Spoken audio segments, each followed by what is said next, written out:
Hi ಸ್ನೇಹಿತರೆ, welcome to our channel Mithun Raj ಅಡುಗೆ ಮನೆ. ಇವತ್ತಿನ ವಿಡಿಯೋದಲ್ಲಿ ಸ್ಪೆಷಲಾಗಿ ನಾನು ಶೇಂಗಾ ಚಿಕ್ಕಿ ಮಾಡಿ ತೋರಿಸ್ತಾ ಇದ್ದೀನಿ.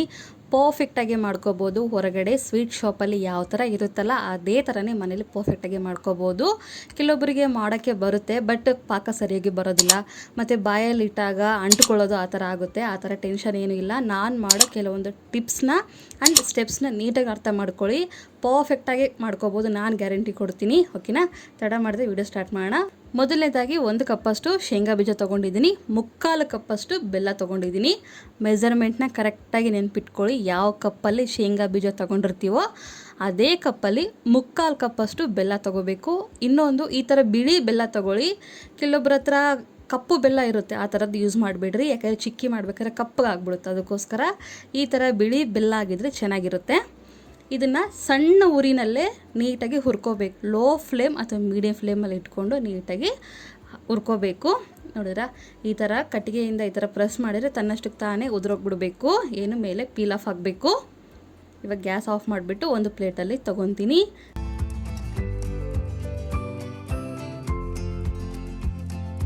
ಶೇಂಗಾ ಬೀಜನ ಒಂದು ಪ್ಲೇಟಲ್ಲಿ ತೊಗೊತೀನಿ. ಇದೆಲ್ಲ ಕಂಪ್ಲೀಟಾಗಿ ಆರಿದ ಮೇಲೆ ನಂತರ ಇದನ್ನು ಸಿಪ್ಪೆ ನೀಟಾಗಿ ತಗೊಳ್ಳೋಣಂತೆ. ಸಿಪ್ಪೆ ತೆಗೆದ್ಬಿಟ್ಟು ಸ್ವಲ್ಪ ಕೂಡ ಸಿಪ್ಪೆ ಇರಲಾರ್ದಂಗೆ ಮಾಡ್ಕೋಬೇಕು. ನೋಡಿದ್ರೆ ರೆಡಿಯಾಗಿದೆ. ಇವಾಗ ಇದನ್ನು ಮಿಕ್ಸಿ ಮಾಡ್ಕೋಬೇಕು. ನೆನಪಿದೆಲ್ಲ, ನಾವು ಶೇಂಗಾ ಬೀಜನ ಎಷ್ಟು ನೀಟಾಗಿ ಎಷ್ಟು ಚೆನ್ನಾಗಿ ಹುರ್ಕೊತೀವೋ ಅಷ್ಟು ಚೆನ್ನಾಗಿ ಬರುತ್ತೆ ಚಿಕ್ಕಿ. ಇದೊಂದು ನೆನಪಿಲ್ಲಿ. ಮೀಡಿಯಮ್ ಲೋ ಫ್ಲೇಮಲ್ಲೇ ಹುರ್ಕೋಬೇಕು. ನಾನು ಮತ್ತೆ ಹೇಳ್ತಿದ್ದೀನಿ, ವೆರಿ ವೆರಿ ಇಂಪಾರ್ಟೆಂಟ್ ಸ್ಟೆಪ್ ಇದು.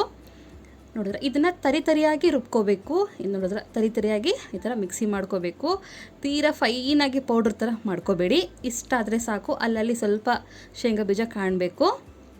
ಇದು ರೆಡಿಯಾಗಿದೆ. ಇವಾಗ ಈ ಥರ ಯಾವುದಾದ್ರೂ ಒಂದು ಚಾಪಿಂಗ್ ಬೋರ್ಡ್ ಕಟ್ಟಿಗೆ ಇದ್ದರೆ ಓಕೆ. ಇಲ್ಲ ಅಂತಂದರೆ ಈ ಥರ ಸ್ಟೀಲ್ ಪ್ಲೇಟ್ ಇರುತ್ತಲ್ಲ, ಈ ಥರ ಹಿಂದೆ ಆದರೂ ತೊಗೋಬೋದು ಅಥವಾ ಮುಂದೆ ಆದರೂ ಆಯಿಲ್ನ ಅಪ್ಲೈ ಮಾಡ್ಕೋಬೋದು. ನಾನಿಲ್ಲಿ ಎಣ್ಣೆನೇ ಅಪ್ಲೈ ಮಾಡ್ತಿದ್ದೀನಿ. ನಿಮ್ಮ ಹತ್ರ ಎಣ್ಣೆ ಇಲ್ಲ ಅಂತಂದರೆ ತುಪ್ಪ ಕೂಡ ಅಪ್ಲೈ ಮಾಡ್ಕೋಬೋದು. ಬಟ್ ನಾನಿಲ್ಲಿ ಸದ್ಯಕ್ಕೆ ಎಣ್ಣೆ ಅಪ್ಲೈ ಮಾಡ್ತಿದ್ದೀನಿ. ನೀಟಾಗಿ ನಾವು ಮಾಡೋ ಕ್ವಾಂಟಿಟಿಗೆ ಎಷ್ಟು ಬೇಕಷ್ಟು ಹಾಕ್ಕೊಂಡು ಎಣ್ಣೆನ ನೀಟಾಗಿ ಮಾಡ್ಕೊತೀನಿ. ನೆಕ್ಸ್ಟ್ ಇದಕ್ಕೆ ಲತ್ತಣಿಕೆ ಕೂಡ ನಾನು ಎಣ್ಣೆನ ಅಪ್ಲೈ ಮಾಡ್ಕೊತೀನಿ. ಇದು ಇವಾಗ ಸಡಲ್ ಎತ್ತಿಡ್ತೀನಿ. ನೆಕ್ಸ್ಟ್ ಒಂದು ಕಡಾಯಲ್ಲಿ 1 ಸ್ಪೂನಷ್ಟು ತುಪ್ಪ ಹಾಕ್ತಿದ್ದೀನಿ. ನೆಕ್ಸ್ಟ್ ಇದಕ್ಕೆ 3/4 ಕಪ್ಪಷ್ಟು ಬೆಲ್ಲ, ನೆನಪಿದೆ ಅಲ್ಲ, 3/4 ಕಪ್ಪಷ್ಟು ಬೆಲ್ಲ ಹಾಕ್ತಿದ್ದೀನಿ. ಗ್ಯಾಸು ಲೋ ಫ್ಲೇಮಲ್ಲೇ ಇರಬೇಕು.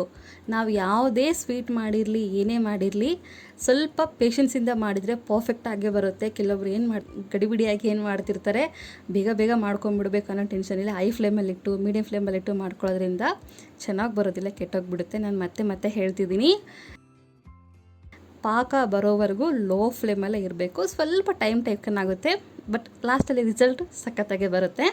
ನೋಡಿದ್ರೆ ಬೆಲ್ಲ ಕರಗಿದೆ. ಇವಾಗ ಇದನ್ನು ಪಾಕ ಬರೋವರೆಗೂ ನಾವು ತಿರುಗಿಸ್ಕೋಬೇಕು. ನಾವಿಲ್ಲಿ ಗಟ್ಟಿ ಪಾಕ ಮಾಡ್ಕೋಬೇಕು. ಇವಾಗ ಇಲ್ಲಿ ಒಂದು ಪ್ಲೇಟಲ್ಲಿ ನೀರು ಹಾಕ್ಕೊಂಡು ಪಾಕನ ಚೆಕ್ ಮಾಡ್ಕೊತೀನಿ. ಈ ಥರ ನೀರಲ್ಲಿ ಹಾಕ್ಕೊಂಡು ಈ ಥರ ಕೈಯಿಂದ ಈ ಥರ ಮುಟ್ಟಿದರೆ ಒಂದು 10 ಸೆಕೆಂಡ್ ಆಗೇ ಬಿಡ್ರಿ, ಗಟ್ಟಿ ಆಗುತ್ತೆ. ಗಟ್ಟಿ ಆದಮೇಲೆ ನೀರು ಚೆಲ್ಬಿಟ್ರೆ ಈ ಥರ ಸೌಂಡ್ ಬರ್ತಿದೆ ನೋಡಿ, ಟಣ್ಣಂತ ಸೌಂಡ್ ಬರುತ್ತಲ್ಲ, ಇಷ್ಟಾದರೆ ಪರ್ಫೆಕ್ಟ್ ಅಂತ ಅರ್ಥ. ಇದು ಕೂಡ ಗೊತ್ತಾಗಿಲ್ಲ ಅಂತಂದರೆ ಈ ಥರ ಮುರಿದ್ರೆ ಆಟೋಮೆಟಿಕ್ಕಾಗಿ ಪಳ್ಳಂತ ಮುರಿಬೇಕು. ನೋಡಿದ್ರೆ ಈ ಥರ ಇದು ಪರ್ಫೆಕ್ಟ್ ಆಗಿದೆ ಅಂತ ಅರ್ಥ. ಲೋ ಫ್ಲೇಮಲ್ಲೇ ಪಾಕ ತಗೊಳ್ಳೋಕ್ಕೆ ನನಗೆ ಮಿನಿಮಮ್ ಅಂತಂದರೆ ಒಂದು 10 ನಿಮಿಷ ಟೈಮ್ ಹಿಡೀತು.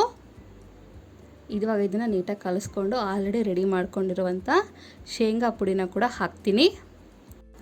ಗ್ಯಾಸ್ ಆಫ್ ಮಾಡಿದ ನಂತರನೇ ಶೇಂಗಾ ಪುಡಿನ ಹಾಕ್ಕೋಬೇಕು. ಶೇಂಗಾ ಪುಡಿ ಹಾಕಿದ್ಮೇಲೆ ಈ ಥರ ನೀಟಾಗಿ ಕಲಿಸ್ಕೋಬೇಕು. ಮತ್ತು ಇದಕ್ಕೆ ನೀರಿಗೆ ಏನೂ ಬೆರೆಸಬೇಡಿ. ನಾವು ಮಾಡಿದ ಪ್ರಕಾರ ಪಾಕ ಪರ್ಫೆಕ್ಟಾಗಿ ಬಂದಿರುತ್ತೆ. ಮತ್ತು ಇನ್ನು ಕೆಲವೊಬ್ರು ಏನು ಮಾಡ್ತಾರೆ, ಅಯ್ಯೋ ಜಾಸ್ತಿ ಆಗಿದೆ, ನಮಗೆ ಸರಿಯಾಗಿ ಈ ಥರ ಮಿಕ್ಸ್ ಆಗಿಲ್ಲ ಅಂತ ನೀರು ಹಾಕ್ಕೊತಾರೆ. ಆ ಥರ ಮಾಡ್ಕೋಬೇಡ್ರಿ. ನೀಟಾಗಿ ಕಲಿಸಿದ್ರೆ ಪರ್ಫೆಕ್ಟಾಗಿ ಆಗುತ್ತೆ. ಕಲಿಸ್ತಾ ಸ್ವಲ್ಪ ಗಟ್ಟಿ ಆಗ್ತಾ ಹೋಗುತ್ತೆ. ನೋ ಪ್ರಾಬ್ಲಮ್, ಏನೂ ಆಗೋದಿಲ್ಲ. ಇವಾಗ ಇದನ್ನು ಆಲ್ರೆಡಿ ಎಣ್ಣೆ ಅಪ್ಲೈ ಮಾಡಿರುವಂಥ ಚಾಪಿಂಗ್ ಬೋರ್ಡ್ಗೆ ಹಾಕ್ತೀನಿ ನಾನು. ಈ ಥರ ಸ್ಪೂನಿಗಿರೋದು ಕೂಡ ತೊಗೊಂಡು ಈ ಥರ ನೀಟಾಗಿ ಮಾಡಿಕೊಂಡು ಲತ್ತಣಿಕೆಯಿಂದ ನೀಟಾಗಿ ಈವನ್ನಾಗಿ ಈ ಥರ ಲಟ್ಟಿಸ್ಕೊತಾ ಹೋಗಬೇಕು. ಎಲ್ಲನೂ 4 ಕಡೆಯೂ ಈ ಥರ ನೀಟಾಗಿ ಮಾಡಿಕೊಂಡು, ನಿಮ್ಮ ಹತ್ರ ಇನ್ನೂ ಬಟರ್ ಪೇಪರ್ ಇದ್ದರೆ ಅದ್ರ ಮೇಲೆ ಕೂಡ ಸ್ವಲ್ಪ ಎಣ್ಣೆ ಅಥವಾ ತುಪ್ಪ ಹಾಕಿಬಿಟ್ಟು ಮಾಡಿಕೊಂಡ್ರೆ ಇನ್ನೂ ಚೆನ್ನಾಗಿ ಬರುತ್ತೆ. ಬಟ್ ಎಲ್ಲರ ಹತ್ರ ಕಾಮನಾಗಿ ಬಟರ್ ಪೇಪರ್ ಇರೋದಿಲ್ಲ, ಅದಕ್ಕೋಸ್ಕರ ನಾನು ಈ ಥರ ಚಾಪಿಂಗ್ ಬೋರ್ಡಲ್ಲಿ ಮಾಡಿ ತೋರಿಸ್ತಾ ಇದ್ದೀನಿ. ನೀವು ಬೇಕಿದ್ರೆ ಪ್ಲೇಟಲ್ಲಿ ಕೂಡ ಹಾಕ್ಕೊಂಡು ಈ ಥರ ಈವನ್ನಾಗಿ ಮಾಡ್ಕೋಬೋದು. ನೋಡಿರ ಇಷ್ಟು ತೆಳುವಾದರೆ ಸಾಕು. ಈ ಥರ ಮಾಡೋಷ್ಟರೊಳಗಡೆ ತಣ್ಣಗಾಗಿರುತ್ತೆ. ಇದನ್ನು ಕೂಡ ಈ ಥರ ಚಾಕುವಿಂದ ನೀಟಾಗಿ ಕಟ್ ಮಾಡ್ಕೊತ ಹೋಗೋಣ. ನಿಮಗೆ ಪೀಸಸ್ ಯಾವ ಥರ ಬೇಕು ಅನ್ನೋದು ನೋಡಿಕೊಂಡು ಕಟ್ ಮಾಡ್ಕೊತ ಹೋಗಿ. ನಾನಿಲ್ಲಿ ಸ್ಕ್ವಯರ್ ಶೇಪಲ್ಲಿ ಕಟ್ ಮಾಡ್ಕೊತ ಹೋಗ್ತಿದ್ದೀನಿ. ನಿಮಗೆ ಈ ಶೇಪ್ ಇಲ್ಲ ಅಂತಂದರೆ ಡೈಮಂಡ್ ಶೇಪಲ್ಲಿ ಕೂಡ ಕಟ್ ಮಾಡ್ಕೋಬೋದು. ಇಷ್ಟು ನೀಟಾಗಿ ನಾನು ಹೇಳಿರುವಂಥ ಟಿಪ್ಸ್ನ ಫಾಲೋ ಮಾಡಿದರೆ ಯಾಕೆ ಬರೋದಿಲ್ಲ ಹೇಳಿ, ಪರ್ಫೆಕ್ಟಾಗಿ ಬರುತ್ತಲ್ಲ, 100% ಶ್ಯೂರ್. ಈ ಕೆಲವೊಂದು ಟಿಪ್ಸ್ನ ಫಾಲೋ ಮಾಡಿ ಫೇಲ್ ಆಗುತ್ತೆ ಅನ್ನೋ ಮಾತೇ ಬರೋದಿಲ್ಲ.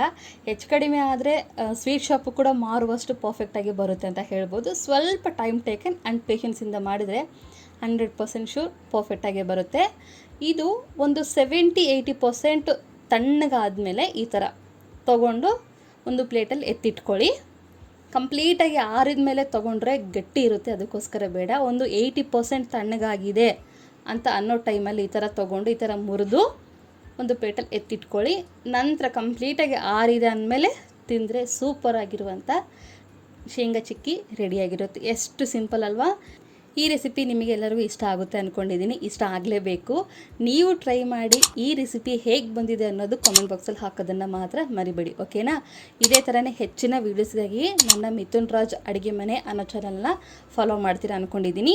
ಈ ರೆಸಿಪಿ ಇಷ್ಟ ಆದರೆ ಲೈಕ್, ಶೇರ್ ಆ್ಯಂಡ್ ಸಬ್ಸ್ಕ್ರೈಬ್ ಮಾಡ್ಕೊಳ್ಳೋದನ್ನು ಮಾತ್ರ ಮರಿಬೇಡಿ, ಓಕೆನಾ? ಮುಂದಿನ ವಿಡಿಯೋದಲ್ಲಿ ಮತ್ತೆ ಸಿಗ್ತೀನಿ. ಅಲ್ಲಿವರೆಗೂ ಟೇಕ್ ಕೇರ್, ಬಾಯ್.